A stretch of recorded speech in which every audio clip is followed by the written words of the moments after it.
The day I was thrown out, a storm battered Boston streets. Not a gentle drizzle, but torrents, slamming windows and drenching everything in seconds. I stood on the brownstone steps, my backpack growing heavier as rain soaked through the canvas. "You're a disgrace, Claire." My mother's voice sliced through the storm. "An absolute failure." Behind her, my father hovered silently, jaw clenched. It was the same look he'd worn the night I confessed I wanted to study game design instead of joining the family's prestigious law firm, Whitaker and Sons. "All these years preparing you for the firm?" my mother hissed. "And you throw it away for childish fantasies?" I was 18, just out of my freshman year at Boston University, and my only crime was refusing to transfer to Harvard Law as they demanded. I dreamed of designing games that transported people, not writing legal briefs. "If you walk away now," my mother spat, voice sharp as broken glass, "never come back. You'll get nothing from us." I pulled my hood tighter and looked her dead in the eye. Good. They'd expected tears. Apologies. Instead, I turned and marched into the rain, leaving the Beacon Hill townhouse that had been my gilded prison. Her words chased me down the steps. "You'll fail, Claire. You'll crawl back when your silly dreams collapse." But I never looked back. The first months were brutal.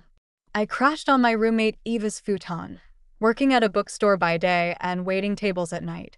Every free moment was spent coding, drawing characters, learning Unity. Eva's cramped apartment became my refuge. While my family dined at fancy galas, I sat cross-legged on the floor, surrounded by sketchpads and coffee cups. "You're nuts," Eva would laugh, watching me work till dawn. But the best kind of nuts. And she was right. 6 months in, I finally hit my first break. A small indie game I designed caught the eye of a Boston-based gaming startup. They didn't offer millions, but they offered something better: a junior game developer role with flexible hours so I could keep working on my own projects. I grabbed it without hesitation. My family's law firm, Whitaker and Sons, was all about tradition, courtrooms, and prestigious clients, the empire my grandfather built in the 1950s.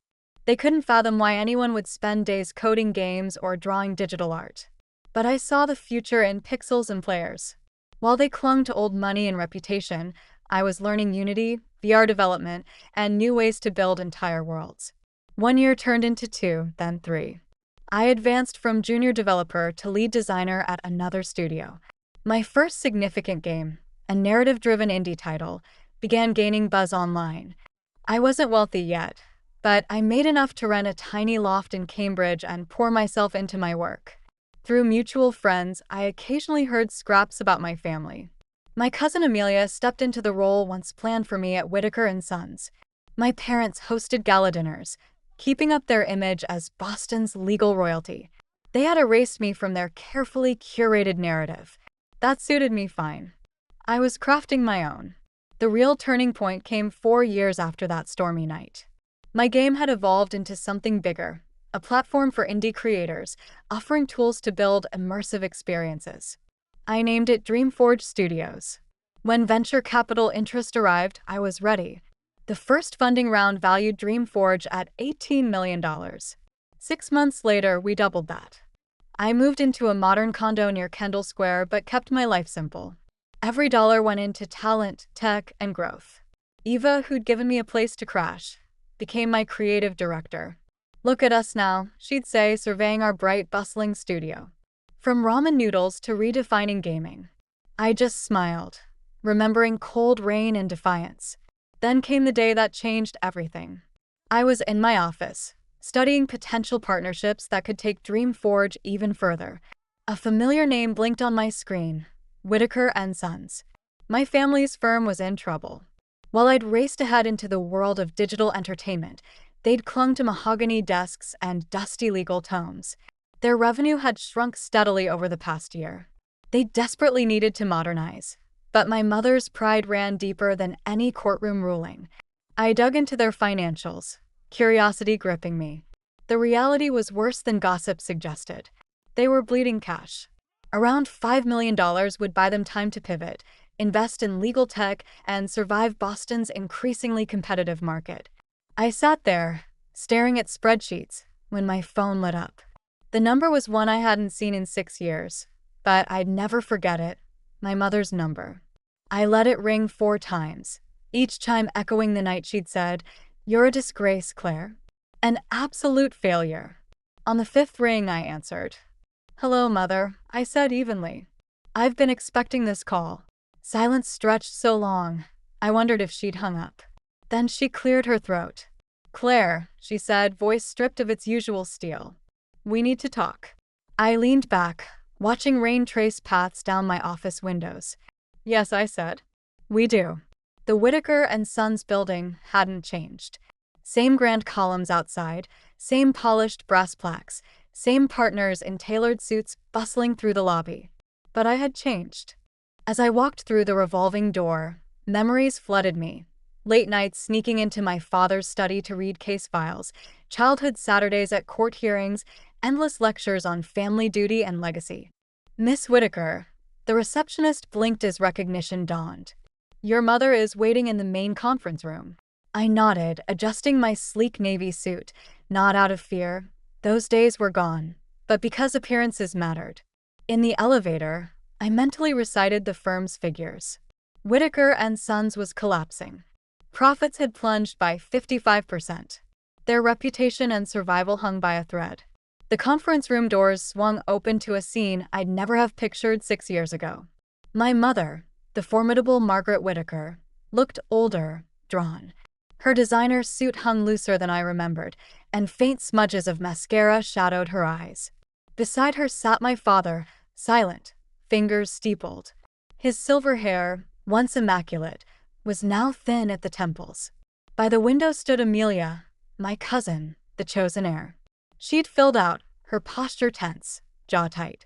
The once proud face of Whitaker and Sons didn't look quite so untouchable anymore. "Claire," my mother murmured, rising halfway before settling back into her chair. She started to extend her hand but withdrew it awkwardly. "Thank you for coming." I slid into a seat at the far end of the polished table, placing my slim laptop case before me. "Let's skip the niceties," I said calmly. "I've reviewed your financials." Amelia turned from the rain-streaked glass, cheeks reddening. "You've been spying on us?" "Public filings, cousin," I replied. "Your firm's collapse isn't exactly a secret." My father winced at my choice of words. "Your firm, not ours. Not anymore." "We've had challenges," my mother began, slipping into her lawyerly tone. "The market is volatile, and our traditional clientele." "Your traditional clientele is panicking," I cut in. "Law is digital now. It's AI contract analysis, blockchain records, virtual legal services. You're living in the past." Amelia snorted. "And I suppose you're the expert now with your video games?" Without a word, I opened my laptop and cast Dreamforge Studios' latest investor deck onto the conference screen. The figures glowed. $42 million in annual revenue, 280% growth, partnerships with major gaming and tech firms. The room froze. "You're behind Dreamforge?" my mother whispered. "Founder and CEO," I confirmed. "My games built something bigger than Whitaker and Sons ever dreamed." My mother stared pale. Finally, she whispered, "We need $5 million. A bridge loan to modernize. We can offer favorable terms." "I'm not interested in a loan," I said evenly, flipping open a document. "I'm interested in acquisition. If you've ever wanted to see what happens when the family who cast you out comes knocking at your door for salvation, don't miss the next chapter. Subscribe to the channel and join me as this story takes a turn they'll never see coming." The word acquisition hovered between us like lightning about to strike. Amelia pushed away from the window, fury twisting her features. "Acquisition? You want to buy us out?" "Your own family." "Family?" I gave a small, humorless laugh. "Wasn't it you, Amelia, who told everyone at the Harvard Alumni Gala that you were an only child? That your cousin Claire vanished years ago?" She froze, shocked I'd heard about that. "Claire," my mother began, her voice slipping into that gentle, coaxing tone she had used when trying to convince me law school mattered more than art and coding. "Surely we can find another way. We're still your family." "No," I said evenly. "You lost that right 6 years ago. This is business." I pulled a sleek folder from my bag and laid it on the polished conference table. Dreamforge Studios will acquire Whitaker and Sons for $22 million. It's generous considering your current market value. We'll retain most staff, implement legal tech solutions, and combine your expertise with our digital platforms. And what about us? Amelia snapped. What happens to the family? I met her glare without blinking. You'll be offered roles in the new division. Entry level. Promotions will be based on merit, not family name. Father can act as consultant through the transition, then retire with a respectable pension. Mother's connections might help client relations, but that's up to her. My father's hands trembled as he reached for the contract. And if we refuse, he murmured. Then I walk. You can explain to your partners and clients why you rejected salvation. Your reputation and your firm will collapse.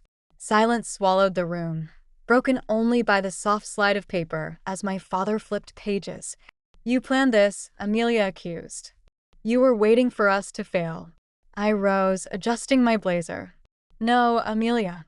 I was too busy building success to waste time waiting for your failure. My mother cleared her throat. How long do we have? I picked up my folder. The offer expires at midnight. Not a second later. Midnight, my father's voice cracked. That's impossible. We need time to consult our partners, to explore other options. My mother's voice trembled. You don't have other options, I said, calm and precise. And you don't have time. 6 years ago, you gave me 5 minutes to choose my entire future. I'm giving you 12 hours. I'd say that's generous. I headed for the door but paused, glancing over my shoulder. Oh, and one more thing. I turned fully to face them. When you sign, and you will sign, I want you to use the same Montblanc pen you used to sign the letter refusing to fund my transfer to art school. The one engraved with Whitaker and Sons. I believe it's still in your desk drawer, Mother. The flicker of shock across her face told me I was right. She remembered that pen and what it had destroyed. How did you? She began. I'll be back at 11:45 p.m., I interrupted. Try not to be late. Time is money. Isn't that what you always taught me? Then I left them in a conference room heavy with shattered pride and a contract that would rewrite history. As the elevator doors whispered shut, my reflection stared back at me from brushed steel. For the first time in that building, I saw Victor. The next 12 hours would be fascinating. 11:43 p.m. The Boston skyline glittered below the Whitaker and Sons conference room like stars scattered on midnight silk. I stood at the window where Amelia had stood that morning, my silhouette overlapping the neon glow. The door clicked open. Punctual. My mother entered first, followed by my father and Amelia. All three looked drained, shadows beneath their eyes. My mother clutched a slim leather pen case, white knuckles giving her away. The partners approved the acquisition, she said hoarsely. Unanimous. I turned, absorbing their defeated posture. I expected nothing less, I said softly. You had no other choice. Amelia collapsed into a chair, loosening her silk scarf. You've won, Claire. Is that what you wanted? No, I replied steadily. What I want is the truth. My father sagged into a seat. You are too much like him, he whispered. Like your grandfather. Edmund Whitaker was a visionary. My father began, voice rough as gravel. He saw changes coming long before anyone else. In the 1950s, when everyone clung to old traditions, he embraced technology, streamlined operations, took bold risks. The partners thought he'd lost his mind. Even his own father called him reckless. He lifted the pen case, opening it with fingers that trembled slightly. But he proved them all wrong. Built this firm from nothing into a powerhouse. He looked up, eyes glassy. And you, he swallowed. You've got that same fire, that same relentless drive. It terrified me. Because I'm not like you, I finished gently, realization dawning. You're a caretaker, not a builder. You wanted the firm frozen in time, the way you inherited it. I wanted stability, he whispered. Security. When you started talking about AI legal tools, virtual hearings, transforming everything, I saw Edmund in you. I remembered how scared I'd been every time my father risked the firm's future on something new. My mother touched his shoulder. We thought we were protecting you. And Amelia, she's like your father. Careful, predictable. I leaned forward, hands on the table. And look where the safe bet got us, on the brink of collapse, while the so-called dreamer built a tech empire. My father exhaled shakily. We were wrong about everything. About you. He pulled out the Whitaker and Sons pen, the same one he'd used to deny my art school application. Its gold engraving glinted under the lights. Before I sign, he said softly, I need to know what happened after that night. How did you survive? I sat opposite him, a surprising tenderness rising in my chest. The first months were brutal. 2 jobs, crashing on Eva's futon, coding until dawn. But I had something you never gave me, freedom to fail, my mother echoed.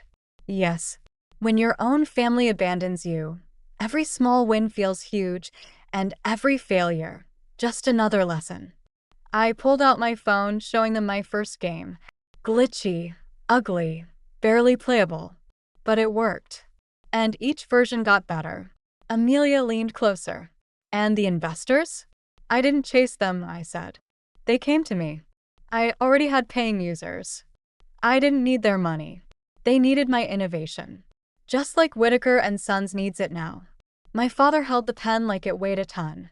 And once we sign, what happens to us? Exactly what I told you. Amelia starts fresh. Mother uses her networks. And you, father, you get to watch the firm become what grandfather dreamed it could be. He hesitated. Why didn't you just let us collapse? Because builders don't destroy, they transform. Everything grandfather built still matters. It just needs to evolve. 11:59 p.m. The pen scratched across the contract. My mother wiped away tears. Amelia signed without pause. My father gripped my wrist, eyes brimming. Claire, I'm sorry. I know, I said gently. But it's yourself you need to forgive for being afraid of change. And us, Amelia whispered. Can we ever be a family again? That depends. Are you ready to build the future instead of clinging to the past? They all nodded. Then yes. Board meeting at 9 o'clock. Don't be late. We've got a firm to rebuild. As I rode the elevator down, I thought of the 18-year-old with a backpack and a stubborn spark of ambition. If someone had told her she'd own the building she was thrown out of, she'd have laughed through tears. But dreams don't need permission. They just need someone brave enough to chase them. Outside, Eva waited, grinning. How'd it go, boss? I held up the contract. Whitaker and Sons is officially part of Dreamforge Studios. She whistled. And the family drama? A work in progress, I said. But for the first time in 6 years, it feels like real progress. Victory wasn't about proving my parents wrong. It was about proving myself right. Everything else was noise. Tomorrow would bring new challenges. But I was ready. After all, I was Claire Whitaker, the so-called failure who became the builder of her own empire. And this was just the beginning. If you believe dreams deserve a fighting chance, stand with me. Drop a comment and tell me what risks you've taken or wish you could. Remember, proving yourself right matters more than proving others wrong. Chase your future. And don't forget to subscribe so we can keep building ours.